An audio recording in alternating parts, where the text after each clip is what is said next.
नदियापुर गांव में बसंत नाम का एक नौजवान नाविक रहता था। नदियापुर गांव की सीमा में आने जाने के लिए लोगों को नाव का ही सहारा लेना पड़ता था। बसंत एक सीधा साधा नाविक था। उसके परिवार में उसकी पत्नी और एक बूढ़ी माँ थी। बसंत बेहद गरीब था। बसंत के ऊपर नदियापुर गांव के लगभग सभी लोगों का कर्जा चढ़ा हुआ था। आज बसंत अपनी नाव के पास पहुंचा ही था कि तभी गांव का सेठ धनीराम कुछ लोगों के साथ उसके पास आ धमका। बस बहुत हो गया, अब मामला बर्दाश्त से बाहर होता जा रहा है, समझ गया? पूरे 6 महीने हो गए मुझे बेवकूफ बनाते हुए तुझे। आज मैं अपने पैसे ले जाकर ही रहूंगा, समझा? मुझे कुछ दिनों की मोहलत और दे दो सेठ जी। आप तो जानते ही हो कि इस वक्त धंधा कितना मंदा चल रहा है। अबे तेरा धंधा कोई मंदा नहीं चल रहा। सच तो ये है कि तू मेरे पैसे देना ही नहीं चाहता। नदियापुर गांव में आने के लिए और जाने के लिए नाव का ही सहारा लेना पड़ता है। ऊपर से ये इलाका टूरिस्ट इलाके में भी आता है। सैलानियों की कोई कमी नहीं है यहाँ पर। तेरा धंधा मंदा कैसे बढ़ सकता है बे? सेठ जी, सारे गांव वाले जानते हैं कि मेरी किस्मत कितनी फूटी हुई है। मैं बड़ी मेहनत से पाई पाई इकट्ठा करता हूँ, लेकिन वो पैसे किसी न किसी वजह से मुझसे खर्च हो जाते हैं। बसंत पर सेठ धनीराम बसंत का मजाक उड़ाते हुए अपने लोगों को देखकर बोला, रे सुना तुम लोगों ने? ये बड़ी मेहनत से पाई पाई जोड़कर रकम इकट्ठा करता है और इसे खुद नहीं पता कि इसके पैसे कहाँ खर्च हो जाते हैं बे? इतना कहकर धनीराम गुस्से से बसंत की ओर देखकर बोला, ये क्यों नहीं कहता कि तू एक नंबर का अय्याश है? सारे पैसे अय्याशी में खर्च कर देता है। बेवकूफ आदमी, तुझे कोई और नहीं मिला बेवकूफ बनाने के लिए, है बे? नहीं नहीं, ऐसा मत कहिए सेठ जी। नदियापुर के सारे लोग जानते हैं कि मैं कितना शरीफ हूँ। मेरे घर में मेरी पत्नी और मेरी बूढ़ी माँ रहती है। मैंने तुझसे ये नहीं पूछा कि तेरे घर में कौन कौन रहता है, समझ गया? अरे तेरे घर में तेरी बूढ़ी माँ रहे या तेरी पत्नी, मुझे इससे क्या? मुझे तो बस मेरे पैसे से मतलब है। और रहा सवाल तेरे शरीफ होने का, अरे तूने तो सारे गांव से कर्जा ले रखा है और जहां तक मुझे जानकारी है तूने किसी के पैसे नहीं चुकाए। मुझे थोड़ी सी मोहलत और दे दीजिए सेठ जी। मैं वादा करता हूँ कि मैं आपकी एक एक पाई चुका दूंगा। ठीक है, लेकिन इस बार मैं तुझे 10 दिन से ज्यादा की मोहलत नहीं दे सकता। 10 दिन के अंदर अंदर अगर मुझे मेरे पैसे नहीं मिले ना, तो मैं तेरा मकान तुझसे छीन कर तुझे धक्के देकर तेरे मकान से बाहर निकाल दूंगा। समझ में आ गई? इतना कहकर धनीराम वहाँ से चला गया और बसंत अपना मुंह लटकाते हुए अपने काम पर लग गया। शाम को थका हारा बसंत जैसे ही अपने घर पर पहुंचा, उसकी पत्नी बोली, आ गए सेठ जी घर पर। आपके पीछे बहुत सारे मेहमान आपको पूछते हुए आए थे। उन्होंने आपका काफी देर तक इंतजार किया और बेचारे इंतजार करके बहुत थक गए। अभी कुछ देर पहले ही गए हैं। झुमकी, मैं जानता हूँ कि तुम किनकी बात कर रही हो। जब तुम सारी बातें जानते ही हो तो फिर उन सबके कर्जे क्यों नहीं चुका देते? तुम अच्छी तरह से जानती हो झुमकी, पिछले कुछ सालों से मेरे साथ क्या हो रहा है। मैं जब भी कुछ पैसे जमा करता हूँ वो किसी न किसी तरह से खर्च हो जाते हैं। पिछली बार माँ का पैर टूट गया था, उसके इलाज में कितने पैसे खर्च हो गए। उसके बाद चोट लगने से तुम्हारी पसली फ्रैक्चर हो गई थी, उसके इलाज पर कितने पैसे खर्च हो गए। मैं तुम्हारी बातों को समझती हूँ, लेकिन गाँव वाले इस बात को नहीं समझते। उन्हें तो बस अपने पैसों से मतलब है और आखिरकार वो तुमसे कब तक पैसे नहीं मांगेंगे। गांव का मुखिया धमकी देकर गया है, अगर तुमने गांव वालों के पैसे नहीं दिए तो वो तुम्हारी नाव छीन लेगा। और सेठ धनीराम मुझे धमकी देकर गया है कि अगर 10 दिन के अंदर मैंने उसके पैसे नहीं दिए तो वो मुझसे मेरा मकान छीन लेगा। मेरी समझ में नहीं आता कि अब मैं क्या करूं। मेरी समझ में नहीं आता, गांव में जितने भी नाविक हैं उन सब की ऐश की चांदी कट रही है। उन सब के मकान देखे हैं तुमने? ऐसा लगता है जैसे कि वो कोई नाव नहीं बल्कि कोई कंपनी चलाते हो। तुम सारा दिन नदी के किनारे क्या करते रहते हो? कितनी बार कह चुका हूँ झुमकी, टूरिस्ट मेरी नाव में नहीं आते। ये क्यों नहीं कहते कि तुम्हारी नाव में गांव के भूखे नंगे लोग ही आकर बैठते हैं? उनसे तुम्हें कितनी आमदनी होती होगी। तुम अपनी नाव में नदियापुर घूमने आए सैलानियों को क्यों नहीं बिठाते? जितने भी नाविक हैं वो झूठ बोलकर टूरिस्ट को अपनी नाव में बैठाकर सिर्फ उन्हें चूना लगाते हैं और मुझे झूठ बोलना नहीं आता। नहीं चाहिए मुझे हराम की कमाई। अरे सच्चाई के देवता, ये धंधा है। ये क्यों नहीं कहते कि तुम्हें धंधा करना ही नहीं आता? जिसे तुम धंधा कह रही हो मैं उसे अच्छा नहीं समझता। मेरी तो किस्मत ही फूटी हुई है कि मुझे तुम्हारे जैसा पति, बेवकूफ पति मिला। अगर ऐसे ही हाल रहा ना तो वो दिन दूर नहीं कि जिस दिन तुम्हारी नाव भी तुमसे छीन ली जाएगी। उसके बाद मुझे और मांझी को इस घर से धक्के देकर बाहर निकाल दिया जाएगा। उसके बाद अपने सच्चाई के प्रवचन बाहर बैठकर देते रहना। इतना कहकर झुमकी गुस्से से वहां से चली गई। ऐसे ही 10 दिन गुजर गए। 10वें दिन बसंत नदी के किनारे उदास बैठा हुआ गहरी सोच में डूबा हुआ था कि तभी वहां पर धनीराम फिर से आ पहुंचा। याद है ना बसंत, आज तेरा आखिरी दिन है। अब इससे ज्यादा मैं तुझे और मोहलत नहीं दे सकता भाई। शाम को मैं तेरे घर पर आऊंगा वसूली करने के लिए। मेरे पैसे तैयार रखना, नहीं तो अपना बोरिया बिस्तर समेट कर चुपचाप चले जाना। इतना कहकर धनीराम वहां से चला गया। बसंत अपने आप से बोला, अब क्या होगा? पूरे 10 दिन से मेरी नाव में मुश्किल से 20 मुसाफिर भी नहीं बैठे होंगे। मैं धनीराम के पैसे कहां से दूंगा? अगर मैंने उसे पैसे नहीं दिए तो वो मेरे परिवार को बेइज्जत करके घर से निकाल देगा। मैं कहां जाऊं? क्या करूं? बसंत हसरत भरी निगाहों से और नाविकों को देखने लगा जिनकी नाव पर टूरिस्ट सवार थे। तभी बसंत के कानों में एक बूढ़े व्यक्ति का स्वर टकराया। क्या तुम मुझे दूसरी दुनिया के छोर तक छोड़ सकते हो? बसंत उस बूढ़े की बात सुनकर हैरत में पड़ गया। लगता है आपका दिमाग खिसका हुआ है बाबा। ये कैसी बातें कर रहे हैं आप? मेरा कहने का मतलब ये है बेटा, तुम मुझे इस नदी के दूसरे किनारे पर छोड़ देना। तो सीधे सीधे ये कहिए ना बाबा कि आपको दूसरी सीमा पर उतरना है। ठीक है बाबा, 200 लगेंगे। मैंने सुना है कि तुम बूढ़े और गरीब यात्रियों से पैसे नहीं लेते। सही सुना है बाबा, लेकिन क्या करूं?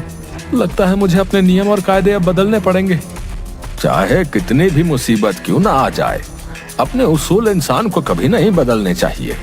वक्त बदलते हुए देर नहीं लगती। मैं इस वक्त बहुत परेशान हूँ बाबा। जाओ जाकर कोई दूसरी नाव पर बैठ जाओ।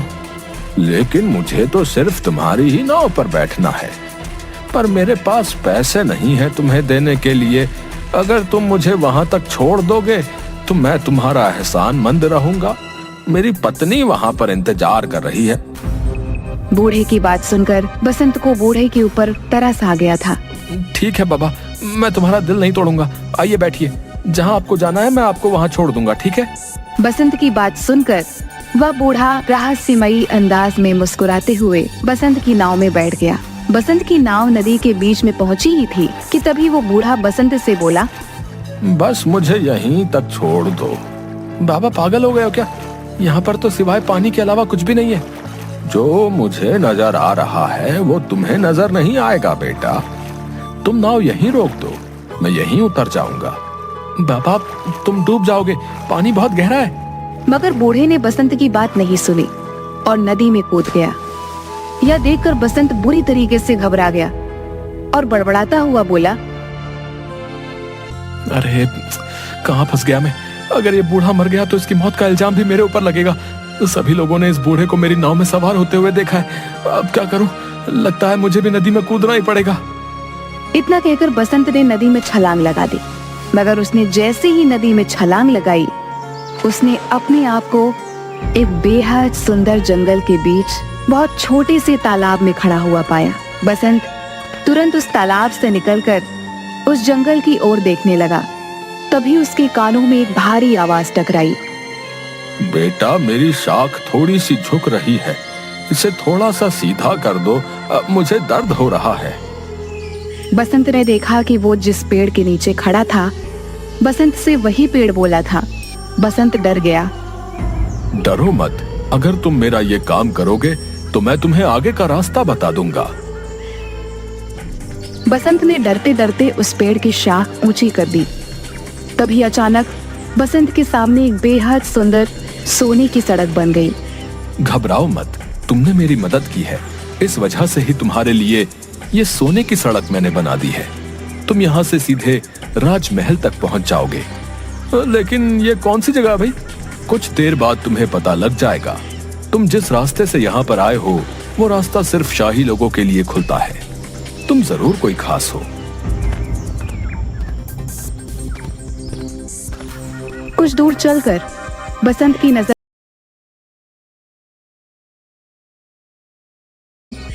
जहां पर लाल लाल सेब लटक रहे थे। अचानक एक सेब बसंत की ओर देखकर बोला, देख क्या रहे हो? अगर तुम्हें भूख लगी है तो मुझे खा लो। अरे वाह, ये मैं कहाँ आ गया? वो बूढ़ा जरूर कोई मायावी व्यक्ति था। नहीं नहीं, मैं जहाँ पर रहता हूँ वहाँ पर बोलने वाले फल नहीं होते। अगर वो बोलते तो हम बिल्कुल नहीं खाते। तुम वाकई बहुत दयालु लगते हो। तुम्हारा इस जादुई नगरी में स्वागत है। इस सोने की सड़क पर सीधे चले जाओ, कुछ ही देर में तुम महल तक पहुंच जाओगे।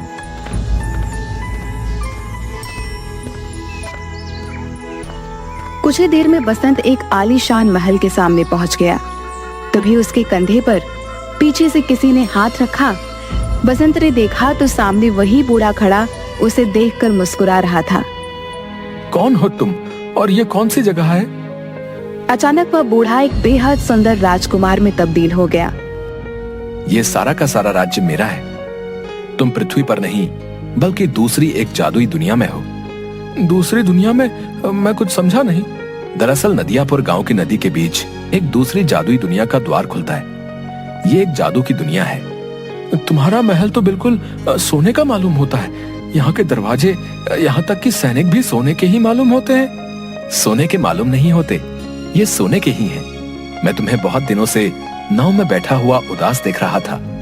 मैं जानता हूँ कि तुम बहुत अच्छे स्वभाव के हो और तुम्हारी दुनिया में अच्छे व्यक्तियों के साथ अच्छा बर्ताव नहीं होता, जबकि हमारी दुनिया में ऐसा बिल्कुल नहीं होता। इसलिए मुझे लगा तुम्हारी मदद करनी चाहिए। इतना कहकर वो राजकुमार बसंत को महल के अंदर की ओर ले गया, जहां पर सोने के सिक्कों के ढेर लगे हुए थे। ये सारे सोने के सिक्के तुम्हारे हैं। तुम्हारी जितनी मर्जी हो यहाँ से ले जा सकते हो और तुम जब चाहो यहाँ पर आ सकते हो। मगर याद रखना, तुम्हें इस बात को हमेशा रहस्य ही रखना होगा। यहाँ तक कि तुम्हें अपनी पत्नी और माँ को भी इस बारे में कभी नहीं बताना। जिस दिन तुम इस राज को छुपाने में नाकामयाब हो जाओगे, तुम्हारे लिए इस दुनिया के द्वार बंद हो जाएंगे, क्योंकि ये यहाँ का नियम है। बसंत ने एक थैले में सैकड़ों सिक्के भर लिए। वो राजकुमार उसे उसी जादुई पेड़ के पास मौजूद उस छोटे से तालाब पर ले आया। तुम इस तालाब में कूद जाओ, तुम अपनी नाव में दोबारा वापस पहुंच जाओगे। बसंत जैसे ही उस तालाब के अंदर कूदा, उसने दोबारा खुद को नदी के बीच में पाया। बसंत उसी दिन वो सारा सोना शहर में बेच आया और उसने गांव में सबके कर्जे चुका दिए। देखते ही देखते बसंत नदियापुर का सबसे बड़ा सेठ बन गया। एक दिन बसंत की पत्नी ने बसंत से कहा, तुमने आज तक नहीं बताया जी कि आखिरकार तुम इतने ढेर सारे पैसे लेकर कहाँ से आए और तुम कुछ दिनों के लिए अचानक कहाँ लापता हो जाते हो? मैंने तुमसे कितनी बार कहा है झुमकी कि मैं इस बारे में नहीं बता सकता। इतना तो मैं जानती हूँ कि तुम कोई गलत काम नहीं कर सकते। अगर तुम नहीं बताना चाहते तो शायद इसमें ही हम सबकी भलाई होगी। बसंत की अमीरी देखकर धनी राम अंदर ही अंदर जलने लगा। एक दिन उसने अपने खास आदमी भीमा से कहा, मेरी समझ में नहीं आता भीमा कि ये बसंत रातों रात अमीर कैसे बन गया। मैं सोच रहा था कि इसके मकान और उसकी नाव पर कब्जा कर लूंगा, लेकिन इसने तो मेरे सारे पैसे लौटा दिए। सिर्फ आपके ही नहीं सेठ, उसने सारे गांव वालों के पैसे लौटा दिए। आज गांव में सबसे आलीशान हवेली उसकी बनी हुई है और तो और नदियापुर में सारी नाव का मालिक बसंत ही है। हाँ मुझे पता है, और वो टूरिस्ट से बहुत कम पैसे लेता है और गांव के लोगों को तो वो मुफ्त में ही नाव में बैठाने का काम करता है। मेरा धंधा भी चौपट हो गया। दाल में जरूर कुछ ना कुछ काला है। जाओ जाकर पता करो कि आखिर माजरा क्या है। जाओ। मैंने पता कर लिया है। क्या मतलब? कुछ दिनों पहले मैं उसका चुपके से पीछा कर रहा था। अचानक मैंने देखा कि वो बीच नदी में कूद गया और कुछ ही घंटों के बाद वो वापस आ गया। उसके हाथ में एक थैला था जो सोने से चमक रहा था। बेवकूफ आदमी, ये बात तूने मुझे पहले क्यों नहीं बताई? इसका मतलब कि नदी के बीचों बीच जरूर कोई सोने की सुरंग है जो उसके हाथ लग गई है। मुझे अभी ले चलो वहां पर।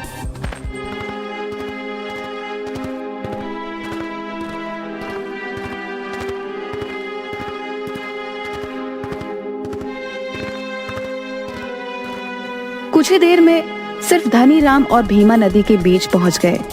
क्या तुम्हें यकीन है भीमा की बसंत यहीं कूदा था? जी, मैंने उसे ठीक इसी जगह छलांग लगाते हुए देखा था। तो फिर देर किस बात की है भीमा?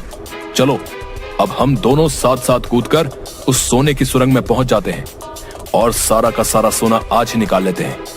आपने तो मेरे मुंह की बात छीन ली। इतना कहकर वह दोनों नदी में कूद गए। अचानक बहुत तेज एक पानी की लहर आई। भीमा और धनीराम डूबकर मर गए। बसंत ने आज तक उस रहस्यमयी कहानी के बारे में किसी को नहीं बताया था।